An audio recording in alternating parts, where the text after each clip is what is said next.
Modern medication did not work for me. Modern medication did not work for me. Modern medication did not work for me. Modern medication. Hello and welcome to Mercy TV Live, your source for news and information on medical cannabis as the issue unfolds here in Oregon, across America, and around the world. Greetings, my name is Perry, and along with Sunny, we'll be hosting this segment of Mercy TV Live. We're especially pleased to have with us this segment Leland R. Berger, Esquire, cannabis law reform attorney, member of NORML, and what is that business that your group that you're working with now? I formed a LLC called Oregon Cannabis Business Compliance Council. Our office is in Portland. I'm the sole member of the LLC. I'm an attorney at law, and my legal assistant and office manager, Leah Flynn, is there as well. Excellent. Sounds like a great team. We're going to be sending a couple of people that way as we've been getting a number of contacts about starting both medical cannabis dispensaries as well as the upcoming recreational cannabis shops there, which is July of 2015. Well, no, the adult use licenses, the applications have to be received by OLCC by January 4th of 2016. And what's going on is that the legislature is in session starting not this coming Monday, but the following Monday, February 2nd. And they'll be in session through the end of June. And at some point, the Liquor Control Commission is going to have to promulgate rules around issuing the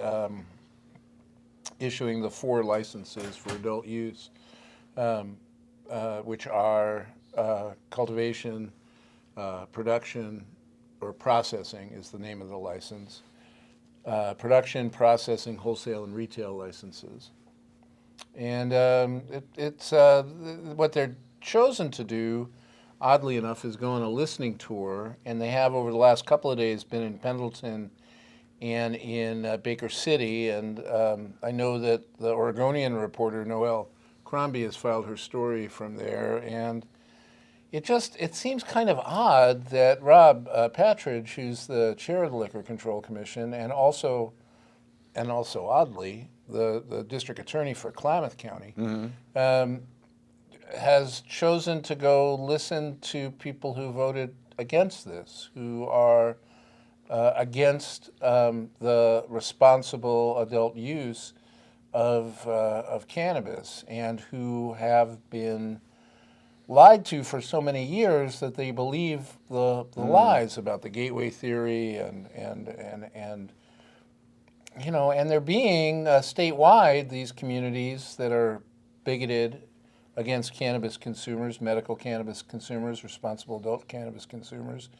They're being aided and abetted by the Association of Counties and the League of Cities, who are advocating that they can do whatever they want, that they have the home rule power. And I've been litigating, and others have been litigating some of that in court in Southern Oregon.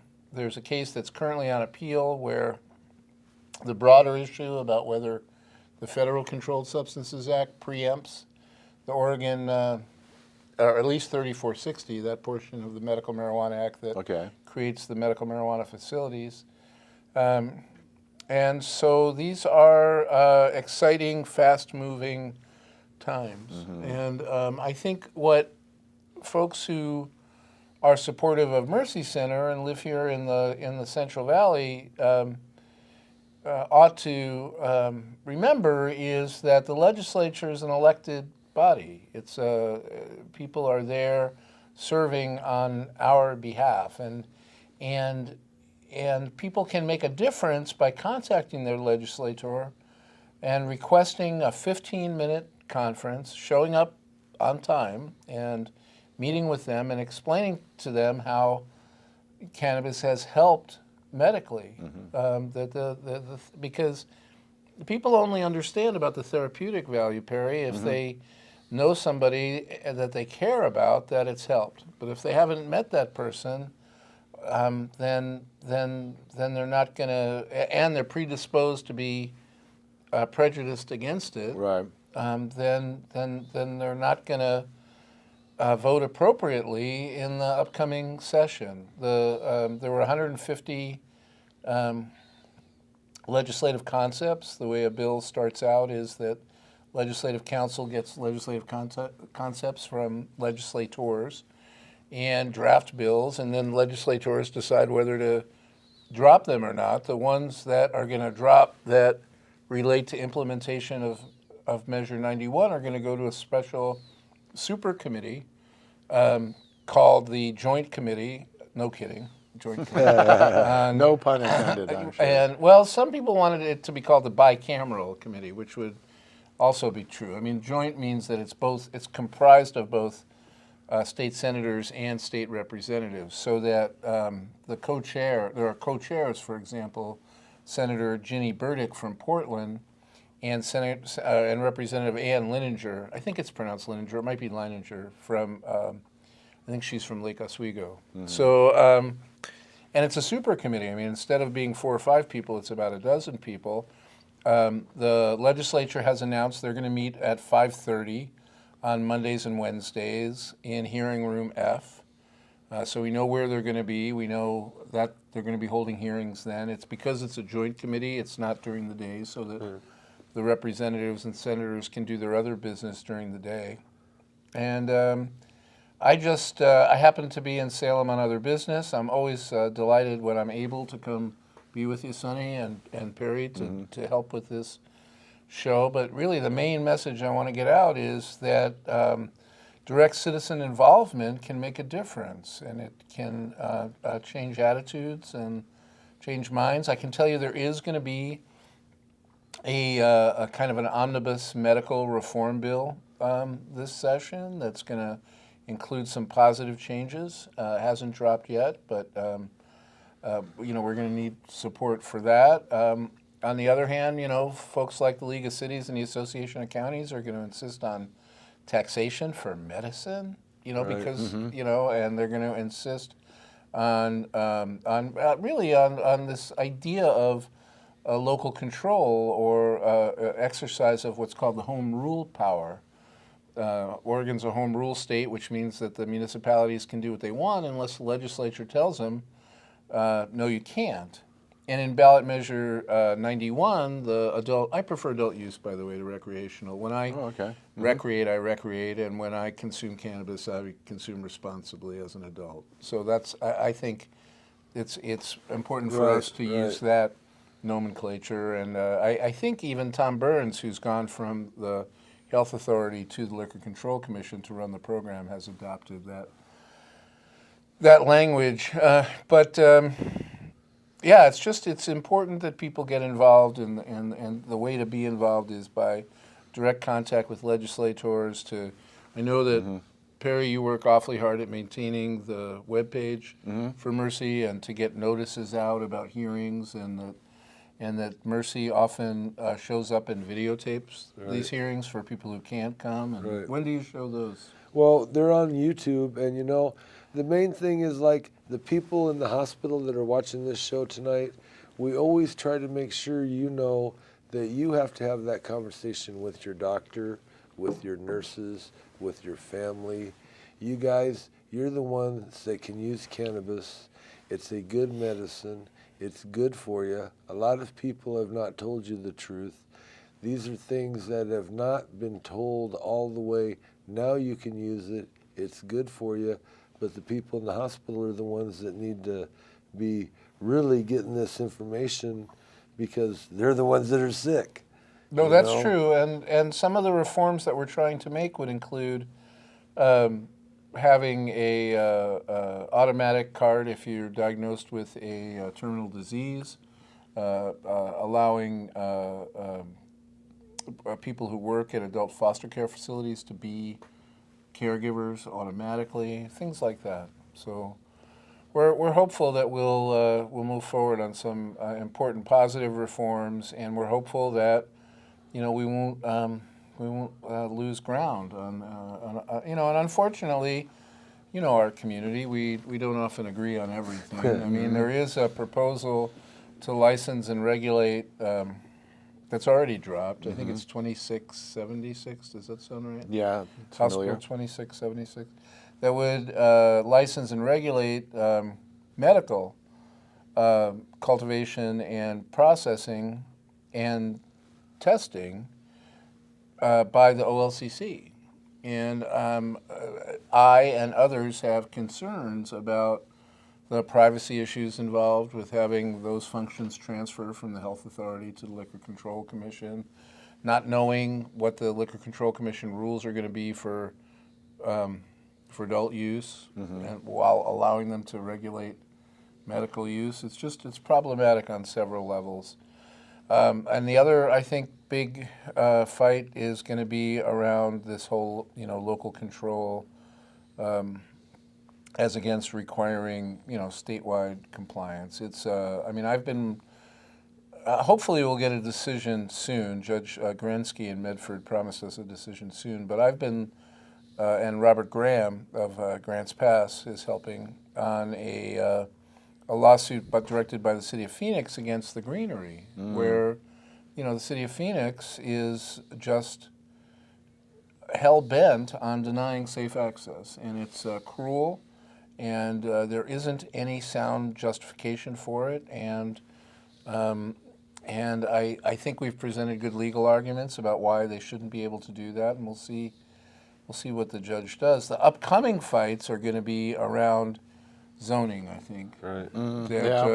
In Phoenix, for example, while the litigation has been pending, they've zoned pretty much all of the city, and they've certainly made it impossible for the Greenery to exist in its current location. But the surest way to end cannabigotry is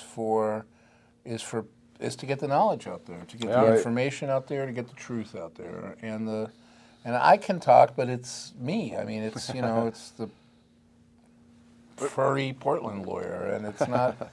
And I'm not a patient. I don't use it medicinally, and it's really important that patients self-empower, be empowered for themselves to help move things along by. And again, I encourage folks who are watching to contact their legislator and talk with them about these things. Well, and these people that are in the hospital that see. Well, yeah, they nobody can has contact talked their with. legislators. They need to tell everybody they know to contact their legislators too, because it's going to be a numbers game for us. And so, that's got to be the starting point for that. Exactly, they're the ones that have the power, because they're the ones that they have been lied to, that they told that cannabis was not good medicine, that it wouldn't work, that it, now they're finding out, yes, it is good medicine, yes, it does work.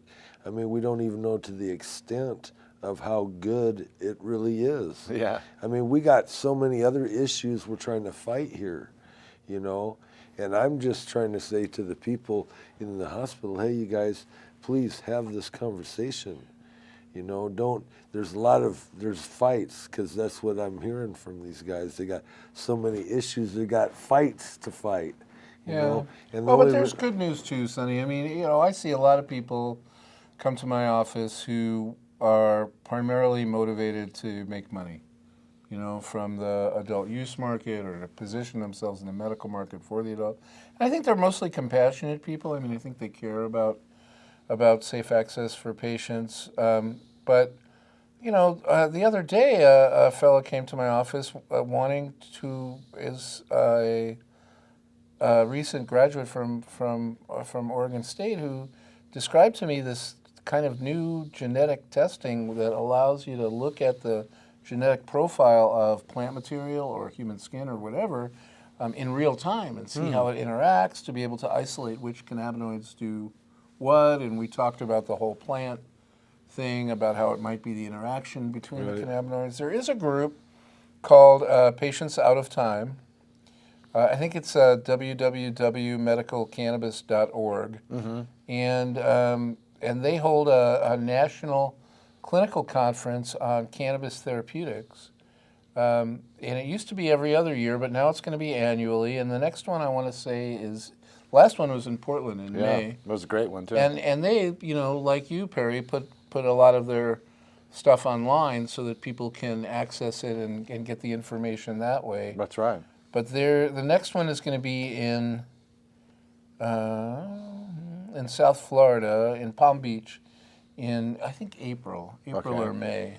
But if you Google Patients at a Time, National Clinical Conference on Cannabis Therapeutics, you can find out the details. They do the best work. It's a program that's directed at medical professionals, but there often are patient and caregiver and grower speakers. Right. It's directed at physicians and nurses and other healthcare professionals, but there's a group of about 6 or 8 of us lawyers that usually go to find out what the latest news is on, and they bring in scientists from all over the planet, Right. because so little research is happening in the States because of the NIDA, the National Institute on Drug Abuse, has to approve it and has to approve the marijuana from the farm in Mississippi. And We have a phone call.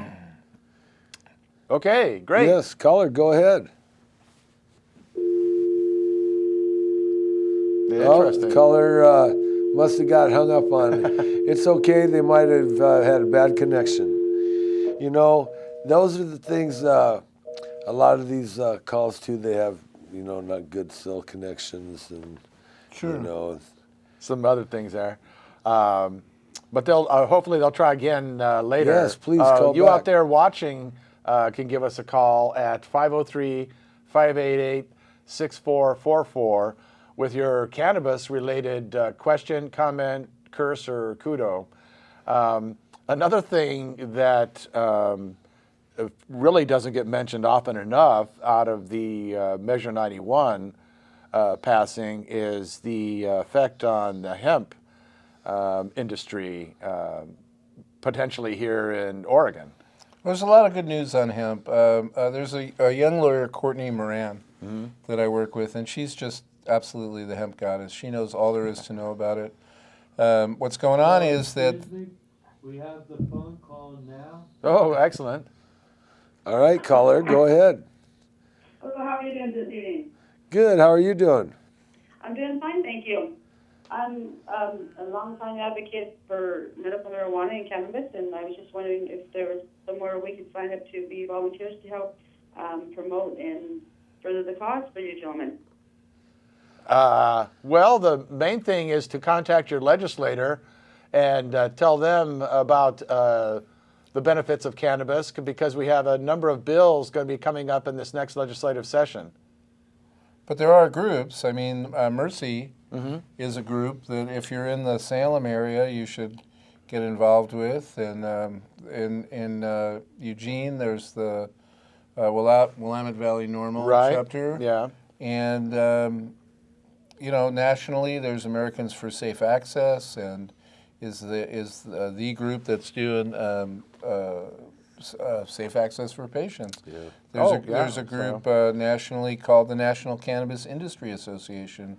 They're the only folks that are lobbying Congress on the taxation and banking issues that affect people in cannabis and including medical cannabis businesses around being able to get medicine to patients. So there's lots of opportunities to plug in. Right, and you can join up and work with the groups both in-house and online. Find out more about the groups and different opportunities by visiting Mercy's website at www.mercycenters.org. If you don't find what you're looking for, send us an email and we'll point you right there to it.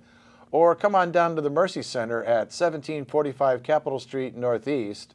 We're open Monday through Friday, noon to 6, and you can grab a copy of your Oregon Cannabis Connection, which has a number of, all the different types of groups and individuals and activities there, as well as much more. So, Keith Mansour does a great job of keeping folks statewide informed about developments in cannabis and medical cannabis Oh yeah. law and Well- information, and also at the back, it has a directory of all the Exactly. different groups. Is what I think you were alluding to, Peter. Yeah. Well, with that and recipes, Yeah. Yeah, it you also know, right. we like to tell people that because they get scared. They get scared thinking that they can't use cannabis and make something to eat. Well, no, you want to be able to. Use it. Speaking of medicated edibles or infused food products, this is really going to be under attack this legislative session. There is for sure going to be legislation about that, even though under the medical marijuana dispensary program, the Oregon Health Authority has promulgated rules on packaging and how it can't look like it's candy for kids and the rest of it. Right. Well, concentrates somebody- also, or has that been? Well, let's stay with the edibles for a second. There was, it was highly publicized that this a woman who was staying at Sun River, south of Bend, had these. They look like little candied raspberries or blueberries, and she ate one and nothing happened, and she ate another one and nothing happened. She ate the third one and called 911. Well, she had purchased those in Washington State. If she were a medical patient and purchased them here, she would have gotten the proper information. I think that some legislators conflate danger to children with providing accurate information Right. and good parenting. I mean, there's all sorts of harmful things in anybody's home that you just don't let your kids get to. Right. And so I think that people who are, as Perry points out, who are consuming medically, that they don't want to be smoking or they don't want to be using tinctures or ointments, but that they get tremendous relief from medicated edible food, that they need to come forward and explain that reality to their legislator. And it's not rocket science. I mean, there's a concern generally, I think, about novice users. And, there's that whole story about the New York Times columnist Maureen Dowd Right. Yes. in Colorado. I don't always agree with Russ Belville, but I agreed with him that the problem was that there weren't any places where Maureen could go in Denver to be able to consume what she bought at the store. Right. So she goes back to her hotel room with chocolate as opposed to being able to go to a place where she could smoke or vaporize or at least somebody would say, no, don't eat that whole candy bar, just take a piece of it. So I think a really important, a critically important, as a matter of public safety piece of legislation is going to have to be to allow places where patients can congregate and adults can congregate to be able to responsibly or medically consume cannabis. That's going to take education, though, and it's going to be up to our community to get that out, because we're not going to see that from the OLCC or from the OHA or from the legislation per se. Well, we're definitely going to see an legislators attack are. on. We're definitely going to see some legislation about edibles, and Yes, what the legislation is going to definitely. be is going to depend on the extent to which our community steps up and participates in the dialogue and schools the legislators. Well, again, that gets back to what Lee was saying about reaching out to your legislator. Also, though, you want to reach out to your local city council people, county officials, and anybody else who's going to be part of the any laws or rules that come down at any level there. We've been telling folks that they really want to get involved in this level of the process because this is the same part in the process where things like the 12-inch rule came about, because no one was really, watching the whole, watching it all the way through. So this is the point, the chance for Joe and Jane Citizen, as well as those who are advocates for this, to make sure that the law is properly evolves into what's best for everyone. and not some other reefer madness. Well, actually, it's configuration there. it's not quite true that's how. I mean, the way that Does that help kind of answer your question? Yeah, it does, and that helps a lot. That makes a bigger issue for me because I've done cannabis for quite a while, and I did have an issue with eating more than I should have, and got a little more intoxicated than I had planned on. That's definitely for sure, and that we definitely don't want to fall in the cans and having some, all of a sudden, like some marijuana epidemic. I could use an methamphetamine one, that's not the case. Yeah. That police officer talking about it looking like a heroin overdose to him, and so, gosh, we got to get the paramedics and, pump that person's stomach or some other unnecessary action. Just hopefully at education, we at least have to try to get the word out on that. Yeah, and thanks, because I am working with the Oregon Health Plan on that stuff too, on the advisory committee. So, thanks. I'll make sure that gets noted. Letters to the editors, another good way to get the word out. You know, write to your local newspaper or even to major ones like the Oregonian. Also, Okay. yeah. Oh, yeah, I can definitely do that.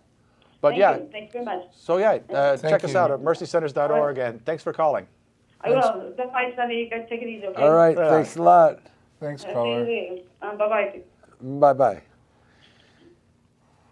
The 12-inch rule that Perry's talking about is the definition of a mature plant, and it came about during the 2005 legislative session when Jerry Wade, who was cultivating for Stormy Ray, told the legislature that that's how he grew, that he would start with 18 and pick the best 6 when they got to be about a foot tall and give away the other 12 so that he was paying it forward to other patients, and that's how we got that. And the reason we got that is because Jerry was emboldened enough to be able to go and talk publicly about his cultivation of medical cannabis. And currently, if you are a cannabis cultivator, there are 2 groups that are very involved legislatively. One is the Growers PAC, Political Action Committee in Portland, and the other is the Sun-Grown Growers Guild in Williams. Both have organized, both have lobbyists, and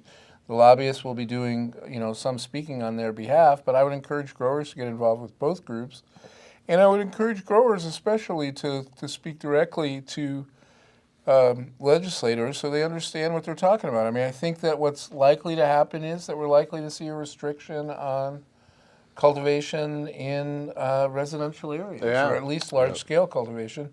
I think we're likely to see and I think there's likely to be other issues with cultivation at the legislature, and so it's important for all. Excuse me, Lee, 30 seconds before end. It's important for all participants in the industry, for all people who are involved in producing and distributing and helping patients with medical cannabis to just get involved, please. Right on. Excellent. Well, thanks, Lee, for coming out and giving us this information, and for all the work you do in general. Appreciate Thanks, that. Perry. I appreciate that. Thank you, folks, for tuning in. We have big appreciation to our callers for helping out. Sonny? Well, and thank you, Perry. It's really been nice since you've been able to make the show come back, and Lee, it's always nice when you can come, and because everybody likes to hear the things that you got, because you always got another perspective on other things that nobody's talking about. It's my pleasure. Thank you. Remember, check us out at www.mercycenters.org. We have all the issues that we can put up of this show and other shows. So thanks also to our friends at CCTV help putting this out. Also our crew. You guys are wonderful. Thanks for doing it there.